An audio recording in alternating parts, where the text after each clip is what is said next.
Well, today I'm excited to welcome Meredith Poe, our Raymond James Trust consultant, and Blair Mgbada, who's an estate planning attorney, to our Chicago office as we have a conversation around estate planning, wills, trust, myths, and things of that nature. So before we begin, Meredith, can you just share a little bit about your background?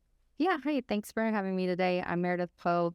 I'm the trusted estate planning consultant for the Midwest region for Raymond James Trust. So I work with my advisors to have these conversations with clients, look at current plans, see where we could possibly fit in and different support services that we can offer as a trust company. Yeah. And Blair, you're a practicing attorney, so tell us a little bit about your background. Absolutely. So I'm Blair Mgbada with the Blueprint Legacy Group, and I focus on educating folks in my community about what's at stake when they don't fully protect their assets, their families, and their minor children. I actually originally have a background in business litigation, so that's companies bringing lawsuits against each other. So I've seen what happens when things aren't planned properly, whether that's interactions that businesses have with the work they do with each other. And so I'm dedicated to making sure that I keep families out of court and out of conflict so they don't have to deal with any of that kind of stuff. That's great. So I want to start the conversation off with this question. A lot of clients and or prospects, you hear estate planning, and many times there is delays, there may be some complications. What have you all seen when it comes to clients and prospects around just getting the planning conversation going? I think a lot of people find it really daunting, and it can be complicated and confusing. And then there's also some people that, are just scared to face their own mortality. So trying to minimize all of that for them, make it kind of normal, and help them just talk through the process and figure out how to get from A to B. And really all it is a conversation of what do you want to happen? How can we best do that and make sure that they're protected in the event of incapacity, but also things are getting where they're supposed to go? Yeah, I largely see a lot of the same stuff. And it's really humanizing it and getting people more comfortable with the topic. That's seriously the key.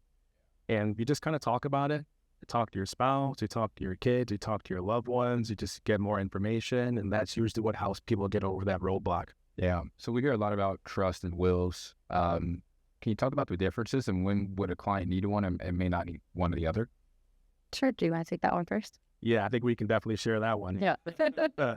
Yeah. So, every state has rules where if you have no house or less than 100,000 in assets, at least that's in Illinois, you can use a small estate affidavit to transfer things over. So asset level is definitely something to pay attention to. But it really comes down to, do you want privacy? Do you want control? Do you want to have a say in what you pass down and what happens to it, like maybe the family home? Right. And those factors tend to lean you more towards trust. Mm-hmm. And then there's also probate, which is something we'll touch on. You definitely want to avoid probate. Yeah. And you can only do that with a fully funded living trust. Right. So with a will, on the other hand, that is a set of instructions that a judge gets in probate court that tells the judge where you want your stuff to go, but your loved ones still have to go through that court process. Right. So I think the biggest difference is the trust can help protect you while you're living. So it has greater powers and capabilities. The will is only going to take effect at your death.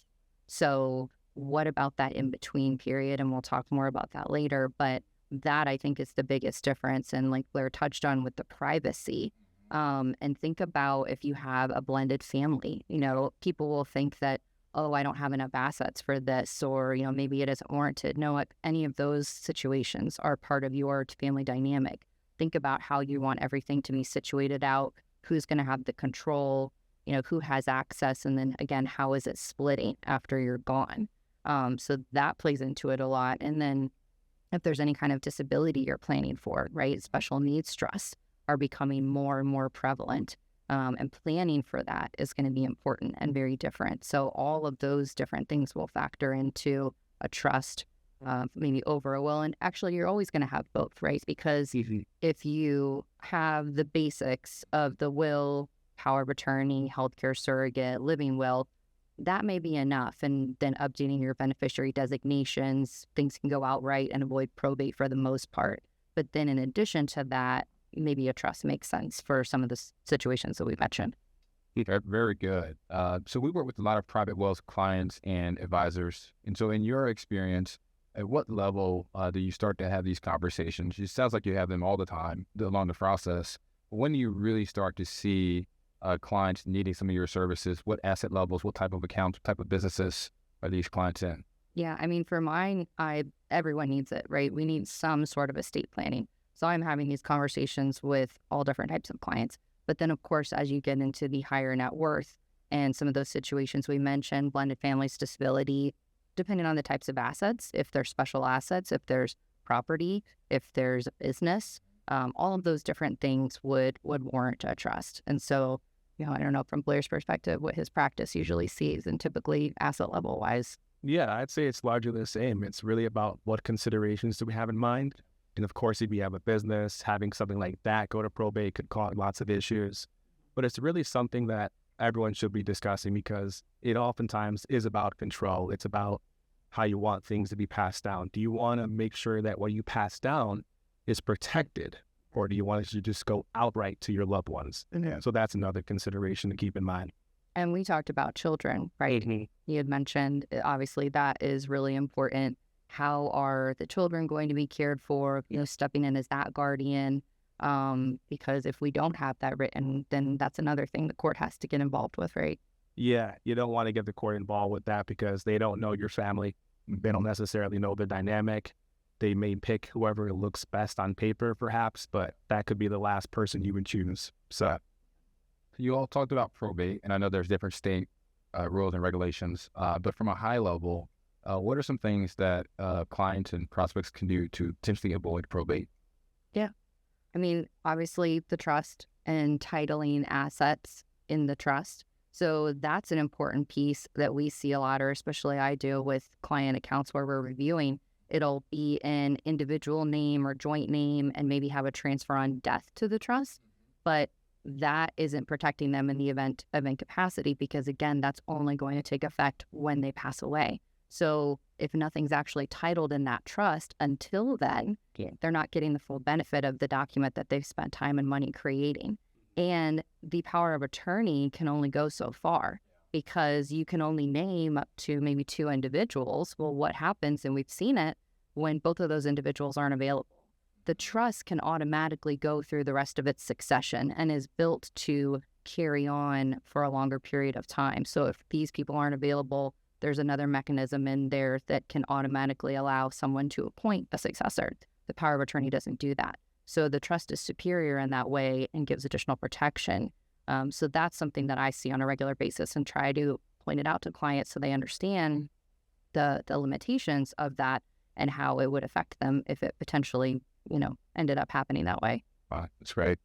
Blair? yeah, just to add in, the name of the game is to make sure that when something does eventually happen to you, death is what I'm referring to. You don't want to have assets owned in your individual name, ideally. You want to make sure it's going to somebody else, either through a trust or through a designation. And What's appropriate really depends on the situation, the family dynamic, the goals, the assets that we're dealing with. That's typically what you want to do. You want to get that handled proactively when you've got plenty of time, you're not in a rush, you're not in a panic or anything like that. right. No, and also I think, from a personal experience, I used to live in Florida, moved to Illinois, the reverse commute, reverse move, but also you evolve over time. So, as I've talked to both of you all, my estate planning needs have changed in the last 3 years, Right. From one state to another. So I think it's really important that you continue to review those documents. A lot of clients have documents that have been sitting for 10, 20, 30 years. They may have moved, and really understanding and working with a professional like you all to understand what the needs are. And that's where I think I went over to both of you hey, we need to chat because things have changed in the last few years. Yeah. So on that note, we talk a little bit about titling. A lot of accounts are titled as an individual, some as TOD, some as joint, some in the LLCs. What are some best practices, just some high-level things that you can share with the audience? Yeah, so in terms of TOD to an individual, if they are a minor child, you typically never want to do that because minors cannot inherit anything. And if something happens to the parent, then the minor child inheritance would have to go through the court system so they can appoint someone to manage it. And that can create all kinds of issues. Ideally, they would pick a family member, but you just never really know, right? You don't want to put the asset at risk like that. Yeah. So that's the first thing to be aware of. But yeah, just like we talked about with the trust, if you have a trust, everything should essentially be retitled to that trust. So any of your investment accounts, property, the LLCs are typically able to be designated in the trust as well. Retirement accounts, you can't retitle, obviously, life insurance and things, but they have beneficiary designations. So typically the trust is the beneficiary of those assets. Now, an IRA, you're still going to want to do the spouse first.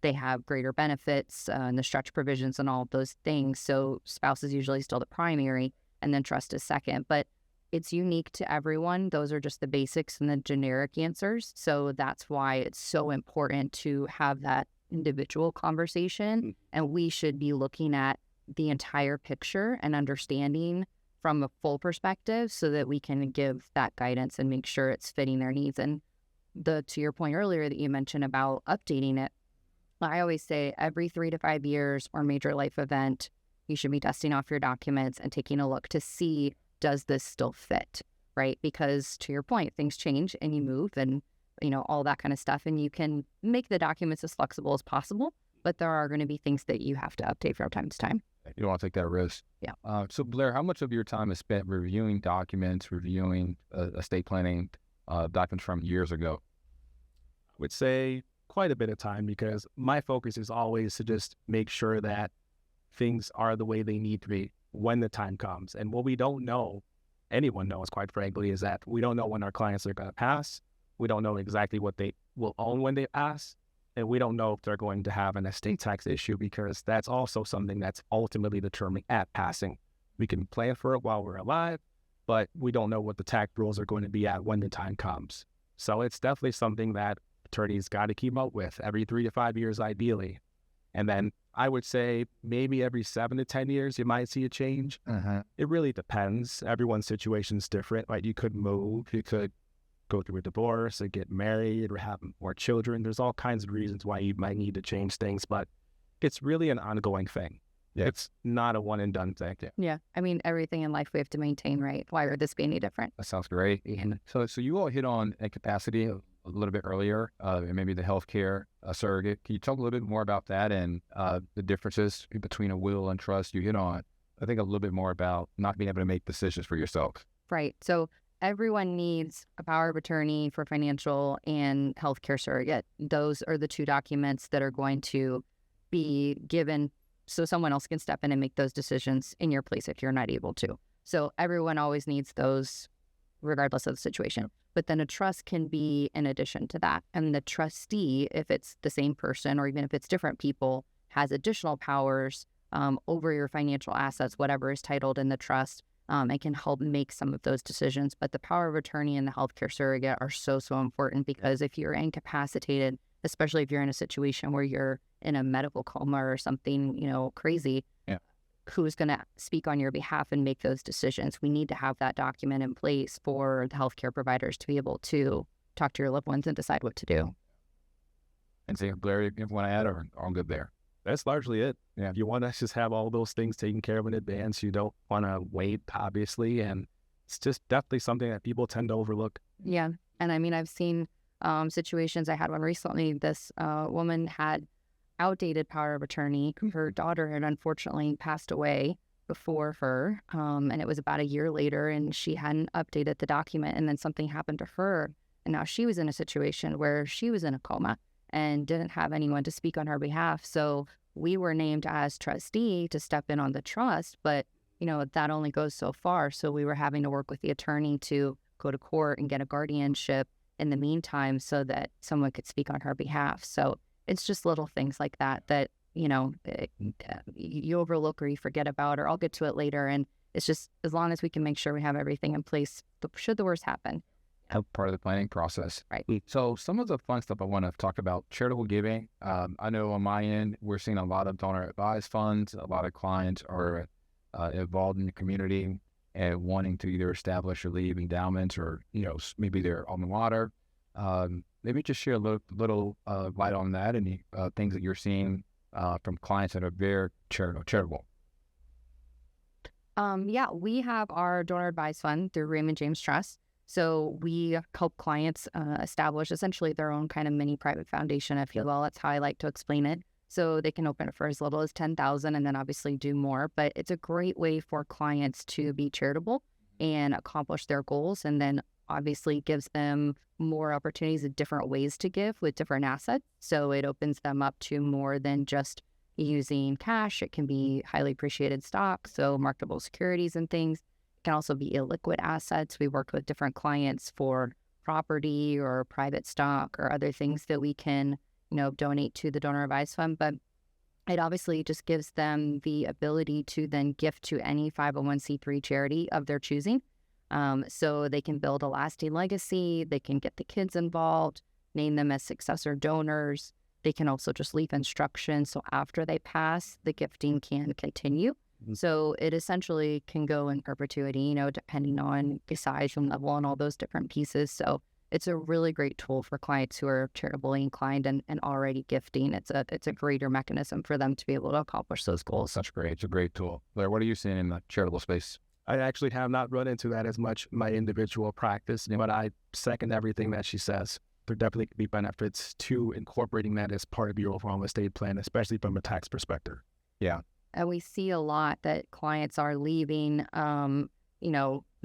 money to charity at their passing, maybe rather than gifting it all outright, right? Because I always say charities are like children. We don't necessarily want to maybe gift it all at once. Yeah. There is a benefit to budgeting, even for the charity, depending on their size and capabilities. And who knows if it will be the same now as it is, in the future. What if something changes and now you don't really want to support them as much, right? So that gift can be budgeted so that they can still benefit over time. So that gifting can be set up at your passing as well. It doesn't have to necessarily be all at once. So that can be in your documents and naming a donor advised fund at your desk. It's funny you mentioned that. Like my wife and I, we started a donor advised fund, and it's just to help with scholarships to students. It's not anything major, but just to help with books, tuition. So it's you can start with minimal amount of money to get going at any level to be charitable. So the last question I want to ask you all is, I know Blair, you've in a lot of documents. I know you are as well.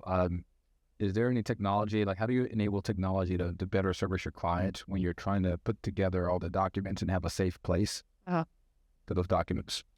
We have a number of tools at Raymond James for our clients, the client vault specifically, so they can log in. It's kind of like a digital safety deposit box where they can upload all of their estate documents, recent tax returns, annuities, life insurance, everything that you're going to need, right? Because it's important to be proactive and have all of those things in one place, because eventually someone is going to need all of that information to finalize the estate and close down everything. So we try and encourage our clients to utilize that as much as possible. There's also Ever plans that some advisors use that are a little more robust and have more capabilities, but it's essentially the same idea, so that you can have everything in a digital format, right? Because we're not all carrying around our power of attorney and healthcare surrogate, even though we should. So we need that on a digital form. I have mine on my phone. So if I need it, I can pull it up. But the client vault gives our clients that access as well. So it's great. Yeah. Instead of being somewhere in a closet. Right. In a shoebox in the closet. Yeah. So that's pretty actually more common than we think. Perfect. Blair, like what advice should you give your clients to safe keep their documents? Yeah, absolutely. So we definitely use a beautiful leather binder to encase everything to begin with. And we usually instruct them to keep it in a safe or something that could be protected from a fire or something that they wouldn't anticipate. But we also make sure to provide digital copies as well, like a flash drive or something like that. Yep. And we also track our clients' assets internally because we need to be aware of what's going on financially to figure out what their future needs might be somewhat down the line. So that's great. So Meredith, there's a lot that goes into settling an estate or a trust. Are there any ways that Raymond James can help with this process? Absolutely. Raymond James Trust is able to serve in all 50 states. We're a nationally chartered trust company, so we can serve as that executor handling all the different pieces with probate and the will, or we can also serve as a successor trustee on a trust. So that's getting everything from A to B, closing down all clients' final affairs, selling the house, filing final tax returns, setting up any resulting trust, doing the final distributions, everything that's entailed in handling the settlement. So even if it's relatively simple, there's a lot that goes into it. And most clients are naming individuals in that capacity or children, and it can often be overwhelming for them to tackle on their own. They're always going to need to hire an attorney, a CPA, real estate agent, financial advisor, all those different pieces. So a benefit of having a corporate trustee like Raymond James Trust able to help you organize all of that and kind of be the lead on everything, we can help make sure everything is done correctly and everything gets where it's supposed to go. So our audience consists of business owners, retirees, financial advisors, and some clients that are former executives. What advice would you leave to the audience? What final thoughts? Do your planning now and make sure it's up to date. Think through succession, who you want taking care of your children, where everything's ultimately going to go, who's going to protect you, how are you going to have access to these assets if you need them, if you're in a place where you're incapacitated but obviously still need care and financial, and then what kind of legacy do you want to leave? Are we giving back? Are we doing more? Or are we, benefiting the family? Maybe both. So just don't be afraid to do the planning and get the work. Put something in place now that you're comfortable with, and then just revisit it every few years so things change. It's awesome. Blair? Yeah. Although planning can feel very intimidating and feel complicated, and there's a natural tendency to want to avoid our mortality, it's very important to think about these things because it's something that we can't quite change. So the best way to predict the future is really to plan for it and to just get something in place while you still can, while you're still healthy. That's usually the best time to do it. And definitely think about it holistically. Think about how you're passing your assets down, how you're controlling things. What legacy do you want to leave? Those would probably be my last parting words. Yeah. Well, Meredith and Blair, I want to thank you both for coming. I've been wanting to do this podcast for some time. It's a very important topic. A lot of our clients are experiencing different things in their lives, different times, so as well as ourselves. So really enjoyed you coming in Chicago. Thank you to the audience for listening, and hope you all enjoy.